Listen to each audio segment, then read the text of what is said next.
Hello and welcome back. Thank you for tuning in, and I'm here with an update on the story that I posted yesterday. As we all know, there has been a report concerning a letter that the Duchess of Sussex wrote to King Charles. So let's get into this, courtesy of harpersbazaar.com. So the article says, Meghan, Duchess of Sussex, has addressed recent reports regarding her correspondence with King Charles III.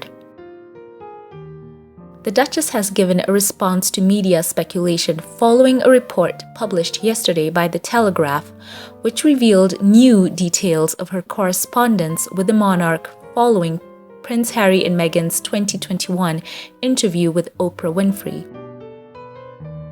In a statement to Bazaar.com, Ashley Hansen, Global Press Secretary to the Duke and Duchess of Sussex, says that claims that Meghan is not attending King Charles's coronation over the matter are, quote, ridiculous. So this is the statement. The Duchess of Sussex is going about her life in the present, not thinking about correspondence from 2 years ago, related to conversations from 4 years ago. Any suggestion otherwise is false and frankly ridiculous. We encourage tabloid media and various royal correspondents to stop the exhausting circus that they alone are creating. End quote. So that was from Hansen.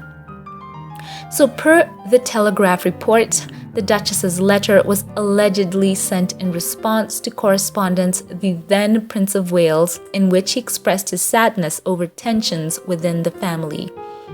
Meghan allegedly wrote to Charles that she didn't intend to accuse the royal family member of racism during the Oprah interview, but instead wanted to discuss unconscious bias. At one point in the televised sit-down interview, Meghan revealed that, quote, there were concerns and conversations within the royal family about, quote, how dark their son Archie's skin color would be once he was born. According to the outlet, the letter named the individual who speculated about Archie's skin tone, but Charles and Meghan both agreed that the remark had been an innocent observation, in quotes. Earlier this month, Buckingham Palace and an Archewell spokesperson confirmed to Bazaar.com that neither Meghan nor her and Harry's children, Prince Archie and Princess Lilibet, will join the Duke of Sussex as he attends the coronation. Archie's 4th birthday, which falls on the same day as the king's coronation, has influenced Meghan's decision to remain in California with her children, Bazaar understands. So that's a quick update to the claim yesterday. So, you know what? When I saw that story, and of course I started off by telling you that it was labeled exclusive, and I explained the fact that when a story is labeled exclusive, it refers to a news story that is first released to or reported by only one source. So it did come from the Telegraph, the report that Meghan had some type of correspondence with King Charles after the Prince Harry and Meghan Oprah interview in 2021. And they tried to tie that in with the reason why Meghan did not go, saying that she perhaps was not satisfied with the outcome of whatever talks that they were having. So, wow, what a mic drop statement. She said this, that she is going about her life in the present, not thinking about correspondence from 2 years ago, related to conversations from 4 years ago. So, amazing. And for people who've been saying that Meghan's just going about her life, we basically have that here as confirmation. I think she is so busy planning Archie's birthday, and the circus, as she has said, is brought by the tabloid media and these royal correspondents and their sources. So she has, pleaded with them and encouraged them to stop the, quote, exhausting circus that they alone are creating. And it was interesting that a couple of you had pointed out that some tried to blame Meghan for leaking or briefing concerning the letter. And you can see here, she's just saying that that is not even in her purview for why she's chosen not to go to the coronation. And wow, it's just such a definitive statement. So share your thoughts on this news in the comment section. I think a lot of people are starting to see through the whole sources bit, and the briefing is just so obvious at this point. And I think that people should not be distracted by, these stories. As they've said here, it was a letter that was written 2 years ago. and Meghan is not choosing that to be her focus right now. And it is quite interesting here, as I talked about the fact that that story by Telegraph, obviously they're not a tabloid, they are a broadsheet. And by using the word exclusive, it did show that they had definitive proof that there in fact was some type of correspondence sent back and forth, which does once again bring us back to what Prince Harry talked about when, he said that there was a type of briefing going on. And, you've got to think about it this way. If you, for example, were to send a letter to someone, you and that person would be the primary ones who knew what was in that letter. And then, of course, one has to truly think about how the letter got out into the press. So that is, opening up a whole can of worms, which is quite interesting. Once again, tying back into the fact that Meghan, through this statement, does not deny that there might have been some type of letter that was sent, because it does say here she is not thinking about correspondence from 2 years ago. So wow, isn't that such a rubber stamp on the whole briefing story? She does not deny that there was some type of correspondence, and there was the Telegraph using the word exclusive, which meant that they had verified the fact that there was some type of letter sent back and forth. So that does speak about the fact that they need to plug up the sieve of briefing that goes on in the palaces. I did point out when I was analyzing the whole article, it did seem to be, some type of positive PR, in my opinion, for King Charles.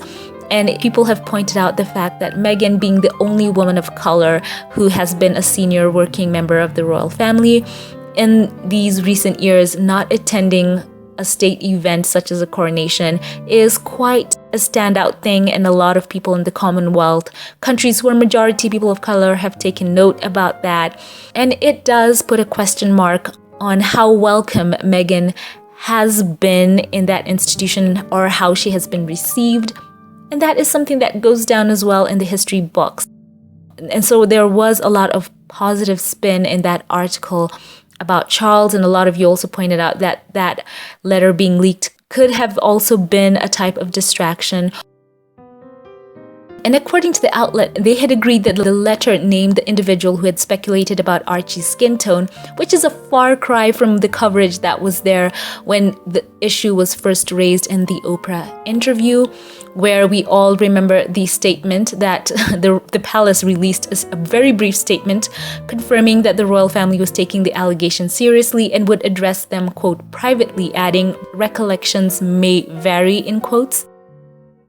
And now we have that confirmation that the individual was named in the letter, which means that now the circle of who that person is has been widened.